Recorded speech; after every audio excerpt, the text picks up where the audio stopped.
మనం మన అజెండా ఏంటంటే వేరియబుల్స్, హోస్టింగ్ అండ్ స్కోప్. ఇవి ఎలాగ మనం యూజ్ చేయాలో ఇప్పుడు చూద్దాం. మనకి వేరియబుల్స్లో global variable and local variable ఉంటాయి. గ్లోబల్ వేరియబుల్ ఏం చేస్తుందంటే మనం ఇన్సైడ్ ద ఫంక్షన్లో యూజ్ చేస్తాం అండ్ అవుట్సైడ్ ద ఫంక్షన్లో కూడా దాన్ని యాక్సెస్ చేసుకోగలం.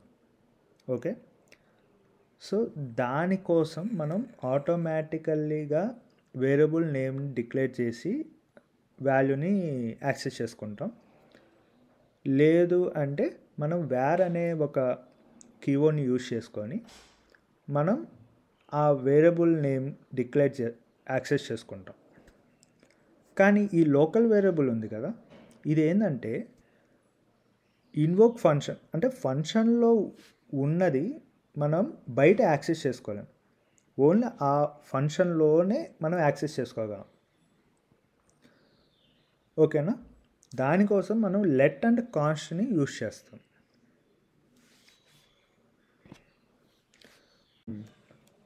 వేరియబుల్స్లో ఎన్ని టైప్స్ ఉన్నాయి అనేది తెలుసుకున్నాం కదా. ఇప్పుడు వాటిని ఎలా డిక్లేర్ చేయాలో ఈ వీడియో ఇప్పుడు తెలుసుకుందాం. Okay, x is equal to 4 అన్నప్పుడు డైరెక్ట్గా మనకి ప్రింట్ అయిపోయింది. దీన్ని మనం ఆటోమేటిక్ అని అంటాం. ఓకే, మనకి మిగిలిన 3 టైప్స్ ఉన్నాయి కదా, అవి వేర్, లెట్, కాన్స్ట్. ఇప్పుడు వేర్ని యూజ్ చేసుకొని ఇలాగా ఒక వేరియబుల్ని డిక్లేర్ చేశాను, ఎక్స్ అని పెట్టేసి వేరియబుల్ని డిక్లేర్ చేశాను. సో నాకు అన్డిఫైన్ అని వచ్చింది. ఇప్పుడు నేను దాన్ని కన్సోల్ లాగ్ ద్వారా ప్రింట్ చేస్తున్నాను, నాకు ప్రింట్ అయిపోయింది. ఓకే, ఇలాగ మనం వేరియబుల్ ద్వారా వేర్ అనే కీవర్డ్ని యూజ్ చేసుకొని ఇలా డిక్లేర్ చేస్తాం. ఇప్పుడు లెట్, సేమ్ ఎక్స్ అనే వేరియబుల్నే తీసుకొని ఇక్కడ 3 అని పెట్టాను. ఓకే,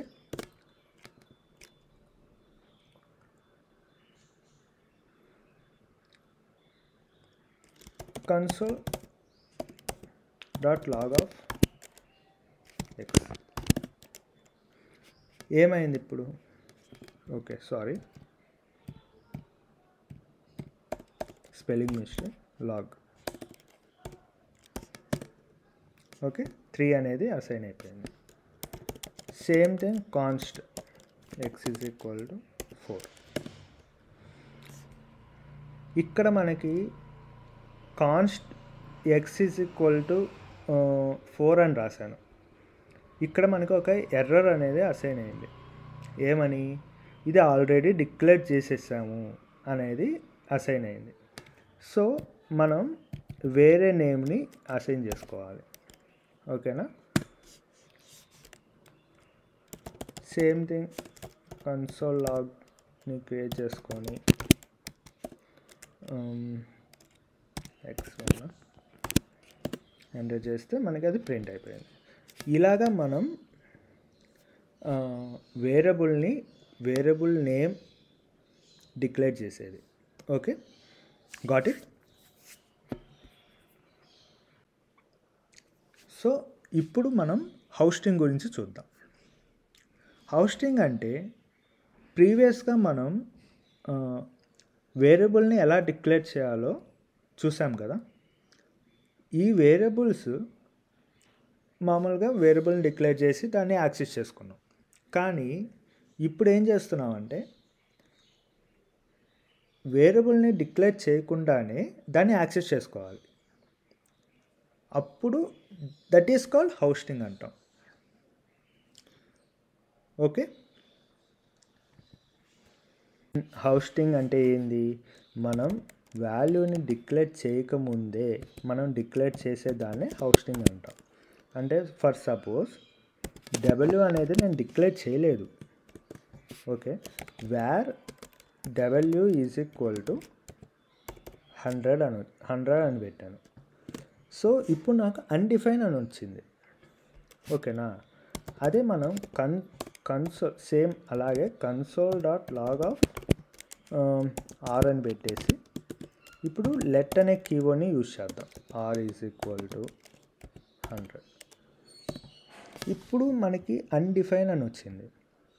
ఎందుకు వచ్చింది నాట్ డిఫైన్ అని ఎందుకు వచ్చింది అంటే ఇదేం చేసింది, గ్లోబల్ వేరియబుల్ కాబట్టి దీనికి ఏమర్థమైంది, డబ్ల్యూ ఎక్కడో ఉంది బట్ ఇంకా నేను ఆ వాల్యూ అనేది ఇంకా అసైన్ అవ్వలేదు అనే ప్రాసెస్లో ఇక్కడ అన్డిఫైన్ అని వచ్చింది. కానీ లెట్ ఏం చేస్తుంది, ఇక్కడ నాకు దీని కింద ఏం జరిగిందో నాకు అనవసరం, నాకు పైన మాత్రం నాకు లేదు, ఆ వేరియబుల్ ఎక్కడ డిక్లేర్ చేయలేదు. సో అందుకని నేను ఎర్రర్ అనేది రైస్ చేస్తున్నాను అని చెప్తుంది. ఓకే, సేమ్ మనకి ఇది కూడా కాన్స్టెంట్ కూడా y అని తీసుకున్నామంటే constant y is equal to 100. ఇక్కడ కూడా వేరియబుల్ అనేది డిక్లేర్ చేయలేదనే వచ్చింది. సో దీన్ని బట్టి ఏమర్థమైంది, ఇవి పైన ఉంటేనే ఇది వర్క్ అవుతుంది. అంటే వేరియబుల్ని డిక్లేర్ చేసి దాన్ని యాక్సెస్ వేరియబుల్ నేమ్ని డిక్లేర్ చేసుకొని ఆ తర్వాత వాటిని ప్రింట్ చేస్తే మాత్రమే ఇవి లెట్ అండ్ కాన్స్ట్ అనేది వర్క్ అవుతాయి, అదర్వైజ్ వర్క్ అవ్వవు. అందుకని మనం లెట్ అండ్ కాన్స్ట్ని మెయిన్గా ప్రోగ్రామింగ్లో యూజ్ చేస్తుంటాం. ఓకే ఫ్రెండ్స్, ఇప్పుడు చూసాం కదా హౌస్టింగ్ ఎలా డిక్లేర్ చేయాలో. సో మనం లెట్ అండ్ కాన్స్ట్ని యూజ్ చేసినప్పుడు మనకి ఏమొచ్చింది, రెఫరెన్స్ ఎర్రర్ వచ్చింది అండ్ సింటాక్స్ ఎర్రర్ అనేది డిక్లేర్ అయింది కదా. సో అందుకని మనం ఎక్కువగా మన ప్రోగ్రామింగ్లో లెట్ అండ్ కాన్స్ట్ని ఎక్కువగా యూజ్ చేస్తాం, ఎందుకంటే ఇది సెక్యూర్ కాబట్టి.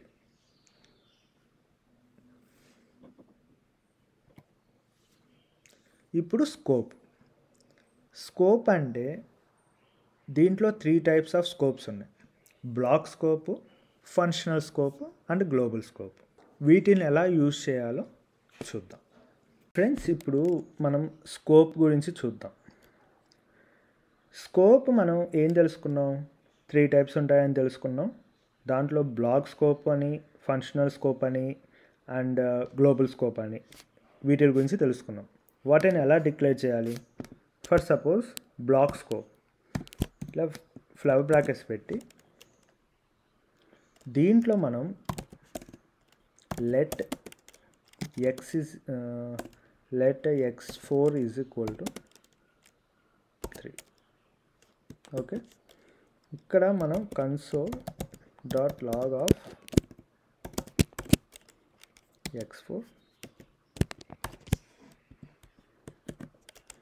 and also console.log of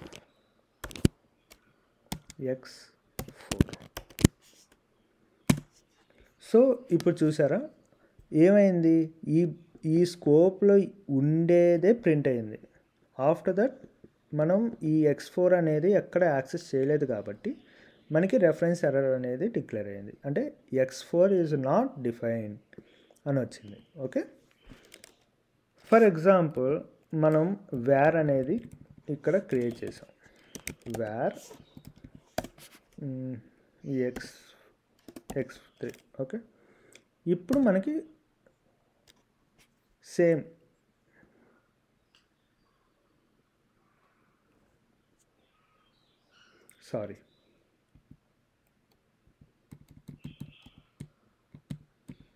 x3. okay, and this is also x3. now it is print. why, ఎందుకంటే ఇది గ్లోబల్ వేరియబుల్ అని అనుకున్నాం కదా, సో అది ఇక్కడ కూడా డిక్లేర్ చేసుకునింది. అంటే వితిన్ స్కోప్లో వర్క్ అవుతుంది అండ్ అదే వాల్యూ అవుటర్ స్కోప్ కూడా వర్క్ అవుతుంది. Same, another keyword is const.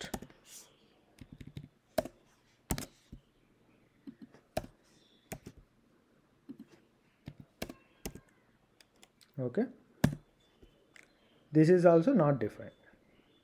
Why? This is also local variable. దీన్ని మనం బ్లాక్ స్కోప్ అంటాం. ఓకే, ఇప్పుడు ఫంక్షనల్ స్కోప్ అంటే ఫంక్షన్ అనే కీవర్డ్ని యూజ్ చేసుకొని ఇక్కడ మనం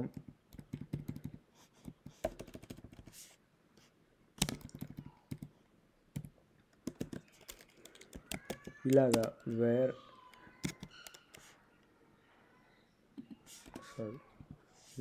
x is equal to 44.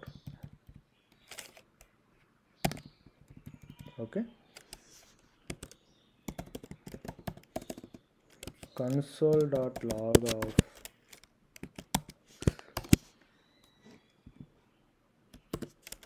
ఇప్పుడు మనం x అనే దాన్ని కాల్ చేస్తున్నాం. ఓకే, సి అనేది ఆల్రెడీ డిక్లేర్ అయింది కాబట్టి దీన్ని యాక్సెస్ చేయడం లేదు. ఓకే, C1 డిక్లేర్ అవ్వలేదు అనుకుంటాను. 44 అనేది ప్రింట్ అయింది. Okay, this is called functional scope. Okay, and global scope means this is called global scope, already declared. This is called global scope, where h is equal to 4, let u is equal to 6. This is called global scope. Okay.